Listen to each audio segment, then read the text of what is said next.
वेदांत मंदिर के महंत श्री हरिहरदास जी, साध्वी कृष्ण प्रिया जी और हमारे महात्मा जी, उपस्थित समस्त सम्माननीय सज्जनगण, वेदांत जगन्नाथ संस्कृत विद्यालय के आचार्यगण और छात्रगण, उपस्थित सभी माताएं एवं बहनें, ये जो हिंदू महोत्सव चल रहे हैं, इनका जो मूल उद्देश्य है, आज से लगभग 100 वर्ष पहले, लगभग नहीं सीधे 100 वर्ष पहले, आदरणीय आरएसएस के संस्थापक आदरणीय डॉक्टर हेडगेवार जी ने ये चिंतन किया कि जो भारत विश्व में सबसे बड़ा और सबसे महान देश था, आखिर वो देश अवनति की ओर क्यों जा रहा है। और जिस हिंदू संस्कृति को वैदिक संस्कृति कहते हैं, संपूर्ण विश्व में मानवता का संक्रांत, इसके पहले ये मनुष्य पशुवत जीवन जीता था। तो जिस हिंदू संस्कृति ने सबसे पहले मानवता का संक्रांत किया कि मानवता क्या होती है, परस्पर भाईचारा क्या होता है, सौहार्द क्या होता है, मानव जीवन पद्धति क्या होती है, ये आज बिखर रहा है। आज जरा देखें तो आज हमारे भारत को बड़ा परिश्रम करना पड़ा, वो जो विश्व की एक कौन सी श्रृंखला है उसमें आने के लिए, अभी भी यूएन में, उसमें आने के लिए उसको बड़ा कड़ा संघर्ष। 5वें स्थान पर आज वो देश है जो देश कभी सबसे नंबर 1 पर होता था। इसके रीजन क्या है, इसके कारण है, क्या कारण है? हिंदू जगे तो राष्ट्र जगेगा, अगर हिंदू जागेगा तो पूरा राष्ट्र जागेगा। इसलिए हिंदुओं को जगाने के लिए आरएसएस, हिंदी में इसको कहते हैं राष्ट्रीय स्वयंसेवक संघ, इसकी स्थापना की गई। और राष्ट्रीय स्वयंसेवक संघ के माध्यम से हर एक क्षेत्र में संगठन खड़े किए गए। माताओं और बहनों के बीच में दुर्गा राष्ट्रीय सेविका समिति का संगठन उठा करके खड़ा किया गया, ताकि नारियां हमारे इस देश के अंदर में केवल घूंघट डाल करके घर के अंदर केवल चूल्हा चक्की तक ही सीमित नहीं है। ये विश्व के लोगों को जानना चाहिए कि इसी देश में रानी लक्ष्मीबाई हुई है और रानी लक्ष्मीबाई, पद्मावती, एक से एक बढ़कर के वीरांगनाएं इस देश के अंदर में पैदा हुई। जिस समय पर लक्ष्मण जी को शक्ति लगी और सारे अयोध्या के लोग रो रहे थे, माता सुमित्रा ने कहा कि शायद लक्ष्मण इसलिए शक्ति से घायल हुए हैं कि उन्हें उनके छोटे भाई को भी राम की सेवा का अवसर, राष्ट्र की सेवा का अवसर मिलना चाहिए। और जब माता सुमित्रा ने ये कहा अपने बेटे से शत्रुघ्न से कि शत्रुघ्न अब तुम्हारी बारी है श्री राम की सेवा के लिए, मैंने अपने एक बेटे लक्ष्मण को तो समर्पित कर दिया, लेकिन लक्ष्मण तो समर्पित हो गया, अब मैं अपने दूसरे बेटे शत्रुघ्न को राम की सेवा के लिए समर्पित करती हूँ।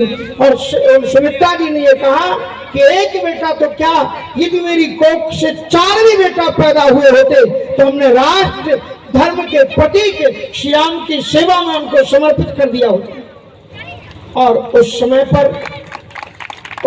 पर जब ये कहा गया कि शत्रुघ्न को जाना है, तो उस समय पर इस देश की एक कुलवधूटी जो घूंघट काढ़े हुए थी, वो पहली बार समाज में उठ करके खड़ी हुई। और उसका नाम क्या था? लक्ष्मण की पत्नी। क्या नाम था? माताएं जानना चाहेंगे, नाम जानती कि नहीं? नाम बताइए, क्या नाम था? उर्मिला। उर्मिला एक साधारण नारी नहीं थी। जिस समय पर माता सुमित्रा ने शत्रुघ्न जी के लिए भेजने के लिए बात की, उस समय पर उर्मिला जी ने कहा कि कीजिए न मात सोच, फिर सुत वधू की ओर मांग सिंदूर कर चूड़ियां सजाए हूं, होने न दूंगी हार श्री सियाजू की, शर्त ये सुलोचना सती से लगाए हूं, आई है जो कालहू संघाती हुए रावण को, ताहू को निपात प्राण पति के बचाऊंगी, सियाजू की आन पे, रघुकुल की शान पे और सकल की बान पे कलंक ना लगाऊंगी। उन्होंने कहा कि यद्यपि मैं घूंघट मार करके पारिवारिक मर्यादाओं का पालन करते हुए अपने चौखट के अंदर में रह रही हूं, पर मेरी हर एक श्वास पति के साथ में है, और मेरे हाथ में जो सिंदूर, भाल में जो सिंदूर है, हाथ में जो चूड़ियां हैं, यदि मेरे पति को कुछ भी हो गया होता तो मेरे हाथों में अभी चूड़ियां नहीं होती, मेरे अभी मांग में सिंदूर नहीं होता, क्योंकि मैंने सतीत्व का दीप जलाया हुआ है, और यदि दीप बुझ गया तो मैं समझूंगा कि मेरा सौभाग्य बुझा है। और तब जो चौखट के अंदर रहने वाली बहू है, बिना पढ़ी लिखी वधू जो घर के अंदर में रहती है, और यदि इसके कोई सौभाग्य पर, इसकी कोई मांग पर हाथ रखने की कोशिश करता है, तो यही रण सावित्री बन करके महाकाली का रूप लग करके जब विश्व में उतरती है मैदान में, तो सृष्टि का देवता शंकर भी उसके चरणों में पड़ करके दया की भीख मांगता है। और यदि मेरे पति को कुछ हुआ तो सबसे पहले साज के अर्धांगनी को रूपधार लंका नचाऊंगी। तो ये नारियां केवल बिलना चलाना नहीं जानती, ये केवल चिमटा पकड़ना नहीं जानती, अगर इनको जरूरत होती है तो अमेरिका में भारत की पैदा हुई बेटी अमेरिका में जाकर के सबसे पहले अपने विमान को चांद पर उतारती है, वो भारत की महिला होती है, वो भारत की एक बेटी होती है।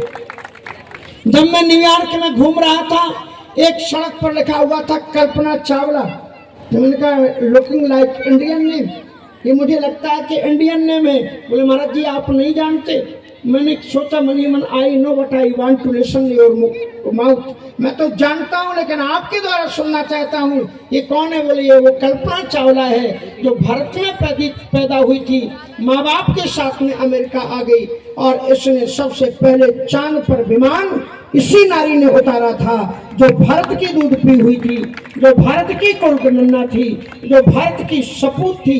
आपने अभी देखा नहीं, अभी तत्काल में जब ऑपरेशन सिंदूर हुआ तो उस ऑपरेशन सिंदूर को किसने क्रियान्वयन किया? एक नारी ने किया, और नारी की सेना ने ही उस पर विजय प्राप्त की, और पाकिस्तान को नाको चने चबा दिए। ये वो भारत की बेटियां हैं, वो उस भारत की ये नारियां हैं जो कभी भी पीछे झुकती नहीं है। इसलिए इस देश के अंदर में ये नारियों की शक्ति के लिए भी एक संगठन इसमें खड़ा किया गया, किसानों के लिए भी एक संगठन खड़ा किया गया। क्या नाम हुआ किसानों का? हाँ, किसान संघ के नाम से। तो राष्ट्रीय स्वयं सेवक संघ ने उस समय पर डॉक्टर हेडगेवार ने ये चिंतन किया कि अगर ये भारत रहेगा, हिंदू रहेगा तो भारत रहेगा, और भारत रहेगा तो मानवता रहेगी, और भारत को, हिंदू को जगाने की सबसे बड़ी कड़ी क्या है? कहा कि पहले इसके अंदर में जाति पातिगत भेदभाव की स्थितियां समाप्त होनी चाहिए।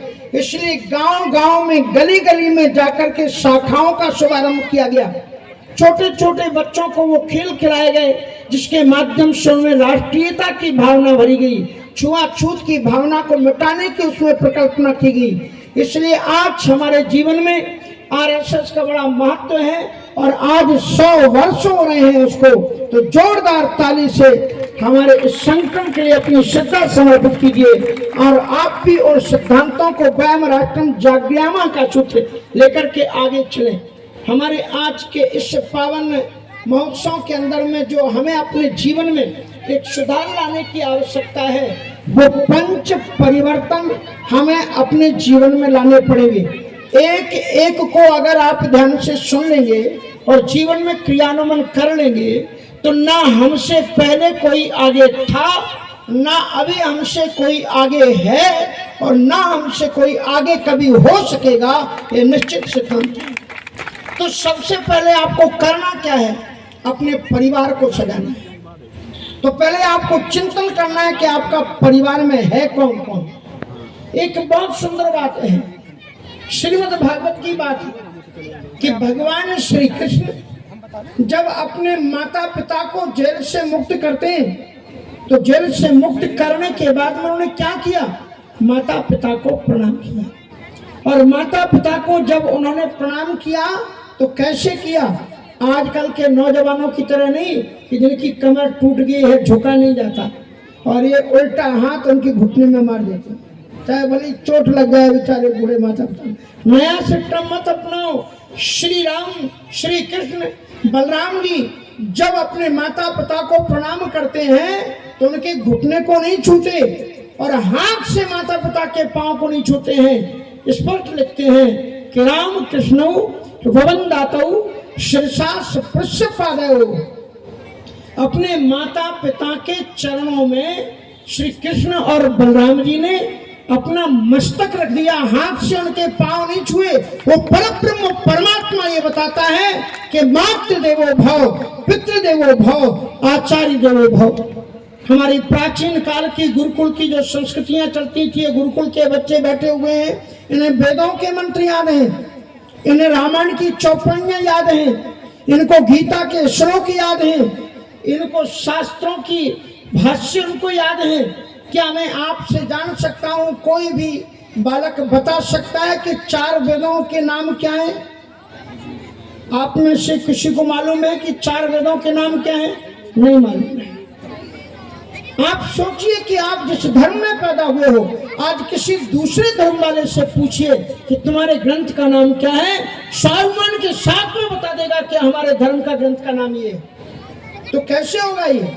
तो श्री कृष्ण जी ने वहां पर एक श्लोक बोला, उस श्लोक को याद कर लेना और ध्यान से सुन लेना। श्री कृष्ण जी ने कहा उस श्लोक में कि संसार में 8 आदमी जीते जी मुर्दा होते हैं। कितने? 8 आदमी, 8 प्रकार के आदमी। वो कौन कौन से होते हैं? कहते हैं जो 8 लोगों का सम्मान नहीं करते वो प्राणी मुर्दा है, जीते जी मुर्दा है। ध्यान से सुनना, हमें अपने जीवन में 8 लोगों का सम्मान करना है। वो कौन है 8 लोग? तो कहते हैं मातरम, पितरम, वृद्धम, भार्याम, शादीम, सुतम, सुषुम, गुरुम, विप्रम, प्रपन्नम च, कल्पो, विव्रत, श्वसन, व्रता। जो अपनी माँ का सम्मान नहीं करता 1, जो पिता का सम्मान नहीं करता 2, और तीसरा जो अपने दादा दादी बाबा बाबी का जो सम्मान नहीं करता 3, मातरम, पितरम, वृद्धम, भार्याम, शादीम। और जो अपनी पत्नी से असभ्य भाषा का संवाद कर रहा है, अरे तब्बे, मारपीट घर के अंदर में, जिसको तुम लक्ष्मी बना करके घर के अंदर लाए हो, जिसके तुमने चरण दौड़ा करके एक चरण पकड़ा करके एक कहा कि हम लक्ष्मी घर का निर्माण, उसके साथ में असभ्य भाषा का प्रयोग, वो जीते जी मुर्दा है। मातरम, पितरम, वृद्धम, भार्याम, शादीम, सुतम, शिशुम। छोटा सा बच्चा पालने में रो रहा है और आप मनमाफिक अपने कैमरे को, अपना मोबाइल पकड़ करके बैठ करके रील बना रहे हो, रील देख रहे हो, तो ऐसे माँ बाप जीते जी मुर्दा हैं, जिनके होते हुए शिशु पालने में रो रहा है, उसके पानी का ध्यान नहीं, उसके भोजन का ध्यान नहीं। मातरम वृद्धम, मातरम, पितरम, वृद्धम, भार्याम, शादीम, सुतम, शिशुम, ये 5 हो गए। और कौन है? का गुरुम, विप्रम, प्रपन्नम च, गुरु, जो अपने गुरु का सम्मान नहीं करता, जिससे हम शिक्षा प्राप्त करते हैं। विप्रम मानी जो विद्वानों का सम्मान नहीं करता वो। और कल्पो, विव्रत, श्वसन, जो शरणागत हो, जो आपके आश्रय पर हो। कई बार ऐसा होता है कि मामा धनवान होता है और उसकी जो बहन होती है वो धनवान नहीं होती, तो वो जो अपना भांजा है उसके पास भेज देती कि चलो बेटा आपके पास शहर में घर है तो हमारे बच्चे को रख लो, आप भी पढ़ा देना उसको। उसी प्रकार से कभी कभी ऐसा होता है, भाई के पास अर्थ संपन्न होता है, वो अपने बच्चों को बुआ के पास में भेज देता है। तो ऐसी स्थिति में वो आपका कौन हुआ? का आपका आपके आश्रम में रहने वाला हुआ, आपके परिवार का है, आपके आश्रम में, लेकिन उसके साथ में जो अच्छा व्यवहार नहीं करता। तो मातरम, पितरम वृद्धम भार्याम साध्यम सुतम शिशुम और गुरुम विप्रम प्रपन्नम चा, जो आपके आश्रय में रहता हो, जो इन लोगों का ध्यान नहीं करता वो जीते जी मुर्दा है, मर गया है वो आदमी घर के अंदर में। इसलिए ध्यान रखना हमारा कुटुंब क्या क्या है। तो आप अच्छी तरह से ध्यान रखो कि अपने माता पिता, वो बच्चे सौभाग्यशाली होते हैं जिनके माता पिता उनके साथ में रहते हैं। और फिर तुम्हारे बच्चे, तो हम दो, हमारे दो से हमारा परिवार शुरू नहीं होता भारतीय संस्कृति का। आपके भी तो दो है ना, दादा दादी, उनको भी उसमें लेना पड़ेगा। फिर आप और फिर आपके बच्चे, और बच्चे कितने होंगे? केवल आपको ही ये लगाम लगाई गई थी कि हम दो हमारे दो। इतने आप आज्ञाकारी निकले कि आपने मान ली कि हाँ हमारे पास में दो से ज्यादा नहीं होना चाहिए। ध्यान रखना कि अगर आपकी ये परंपरा चली कि हम दो हमारे दो, तो आपके जो सनातन धर्म के रिश्ते होते थे वो खत्म हो जाएंगे। अगर दो भाई नहीं होंगे, अगर दो भाई नहीं होंगे तो चाचा को कोई जानेगा बाद में? चाचा का परिवार से रिश्ता खत्म, चाचा का एक